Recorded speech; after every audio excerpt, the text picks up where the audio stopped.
Hey everybody, I'm Kelly Hosendorf, your host of The Park Show.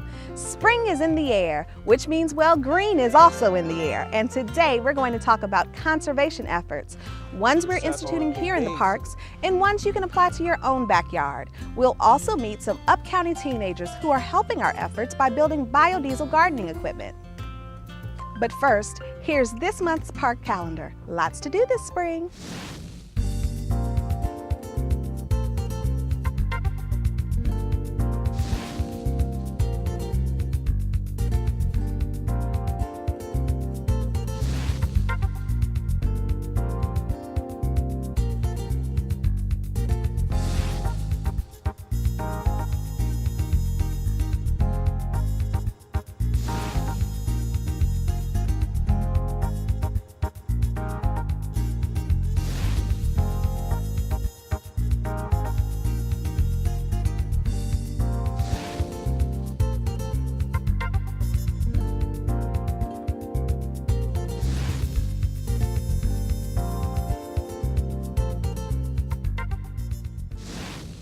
Hello again. So in case you haven't noticed, green practices are now part of the landscape. I'm proud to say that here at the Department of Parks, we've been going green since 2003, when a comprehensive resource conservation plan was put together to monitor and reduce our carbon footprint. Simple measures added up. For example, lights on timers were installed at several park activity buildings, and solar-powered lights now exist at the boat ramp at Black Hill Regional Park. Remember the Winter Garden of Light show at Brookside? It incorporates cost-saving LED light bulbs. Brookside also just purchased 2 electric-powered vehicles. To save water, waterless toilets were installed here at Lake Needwood. Future plans for conservation include putting light and temperature controls at ice rinks, maintenance facilities, park police headquarters, and more. Speaking of the future, I recently met up with a group of high school teenagers and their teachers who are thinking ahead. Check this out. I'm here at Poolesville High School to meet with a few seniors in the Global Ecology program. They are working on an extra cool project for us in the Parks Department. Let's go find out more about it. Hi, Miss Coots. Hi. What do you have the kids working on? We're working on a biodiesel generator. They're going to be constructing one, so I'm going to turn it over to them. Thanks. So tell me a little bit about the project. Well, for our senior project, initially we wanted to convert our Global bus that takes us on all of our field trips to biodiesel, but then we found out we couldn't do that, so we're actually going to make a generator for Brookside Gardens. We're really excited about it. I'm sure they're excited as well. How did the project come to be? Well, our AP Environmental Science teacher, Jill Coots, got in contact with Stephanie Oberly from Brookside Gardens, who wanted to run all of her small tractors off of biodiesel. And I know they're excited about you guys working on it for them. Tell me a little bit more about biodiesel and how it all works. All right, well, first you take used vegetable oil from any restaurant, and then you heat it in a processor to about 130 degrees Fahrenheit. Then you add chemicals like lye and methanol, and you pour it all into the processor, and you mix it up. And then you allow that to separate into glycerin. And so you have glycerin and then the biodiesel. So you separate those two, then you wash the pure biodiesel with water. And you allow that time to separate the water through it. Then you just put it into a container, and then it's good to go in any fuel. And it runs any type of tractor and any type of thing that uses biodiesel. Anything diesel, perfect. Oh, wow. Now, we were talking about grease. Where do you get the grease for the biodiesel? Any local restaurants, but not fast food places. And when do you guys think the project is going to be finished? We hope to have it finished by the end of April. Well, good luck and happy seniorhood to you guys. Thanks a lot. Next up, we'll meet with Joyce Bailey, who's the director of the Global Ecology program. She took some other kids in the program on a hike last spring. Let's go find out about that. Hi, Joyce. Hey, Kelly, good to see you. You too. Now tell me a little bit about the Global Ecology program. Okay, the Global Ecology program is a magnet program, and any student in the 8th grade in Montgomery County, public school or private, can apply to come to the program, and it goes for grades 9 through 12. And we are a field-based ecology program, which means we take students out into the field, try to do it about twice a month, and they learn about the environment around them. We look at waste issues. We look at forests, meadows, wetlands. We look at different institutions that are functioning in the county.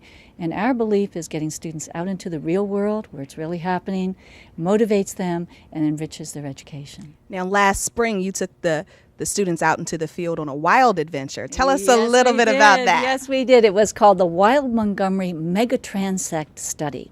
And a transect is a line that a scientist would set up and collect data along that line to see how a particular factor, whatever they're studying, would change over time. So what we did is we set up a transect from 355, just below Milestone, along the Greenway, all the way to the Potomac River, and then down to Great Falls. We put the students into specialty groups. And every kilometer along the Greenway, the students would stop and collect data. One group did invasive species, one did amphibians, one did bird diversity, and the other did trail conditions. And in the process of doing this, students, first of all, got to appreciate the tremendous value of these Stream Valley parks. And we're hoping once we get all this into a GIS map, because we GPSed everything and students took video and stills, and we're going to eventually have this up in our GIS map. It's part of our webpage, and anyone in the county could access the data. This year we have seniors going back to that same transect and collecting that data. So we plan this as a long-term study to see how both time affects the data and also how development, the streams itself, might change over time. Now, was it the same group of students in the program going back to the hike? Some might be the same, because if they did it in 11th grade, then they would be doing it in senior year. But meanwhile, we're lining up our next one. Well, we are so glad you're teaming up with us, and we'll certainly have more information about the Wild Montgomery Hike, the second annual, on our website. And thank you very much You're for joining welcome. me today. Pleasure to see you. You too. Another way to protect our watershed is with a rain garden. In fact, one is being constructed at Brookside Gardens near the entrance to the conservatories. Here's Phil Normandy to tell us more about it. The purpose of a rain garden is to intercept stormwater flow that can cause problems either through erosion or flooding or basically polluting stream water. So the object of a rain garden is to capture this runoff from storms and to filter it through the ground and to discharge it into either the groundwater or into nearby surface waters.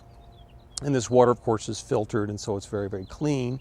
It doesn't pick up any sediment or grit or salt along the way. And that's basically what a rain garden does. The garden itself is actually planted with ornamental plants which can take periodic flooding, and yet when there is no rain, the plants can survive and the place looks just like any other garden space. But it has the advantage of capturing as I said, the water that comes from storm events. The garden that we built this spring at Brookside Gardens was actually put here not so much as a demonstration, but to actually solve a rainwater runoff problem that we had here on this sloped site. Basically, the water begins up here on this walkway. It starts to rain and the water comes down this slope and it's first intercepted in what we call a strip drain or a trench drain. The water that then manages to overwash that then comes onto this paved terrace. That's these gray stones here. And these are very special, made of very special materials. These are water permeable pavers. They are concrete blocks about like so, which are set on a base of about 18 inches of gravel. So the water actually permeates into the paving through these little holes, which are then filled with small gravel. Then all of this is actually piped over in this direction to the first of our rain garden, what we call ponds, for lack of a better term. Now this is a very large hole in the ground that was dug and filled with a very porous material according to a very specific mix. So the water that's picked up by the storm drain and by this paving below ends up being piped, there are pipes under here, into this basin. It's not lined, it's just in contact with the native soil, but it's been dug down into the subsoil. Now right now you look at this space and you'll think, well, that's nice, it's mulch, but it's kind of bare, and I don't know that I need something like that in my landscape. Well, we haven't finished planting yet. We've gotten the woody plants around the periphery of this, but all of this area, which is why it's called a rain garden, will be full of plants that can tolerate periodic flooding and periodic dryness. And so this will all be a sea of various perennials and grasses when you come back next time to look at its progress in some months. Now, this is only, in this garden, is the upper pond. We actually have a lower one which you can see down through here on a different level. We're standing in the lower basin that I referred to a few minutes ago. This is the actual final destination before the water actually leaves the area. This is a very large pit here. It's probably as deep as a swimming pool, filled with that special percolating media that I talked about. So we're getting rain water that comes down from the upper basin. It comes from this dry stream bed here, and it's basically also coming through the overflow pipe. And so this too, during a heavy rainstorm, will have a few inches of water in it and will look like a pond. But within a couple of hours, it'll be completely vanished and it will have perked through, and then it is piped under the stone wall here and into a nearby creek where it's very, very pure. So this is all very well and good, this concept of a rain garden, but what if you don't have a place as big as Brookside Gardens?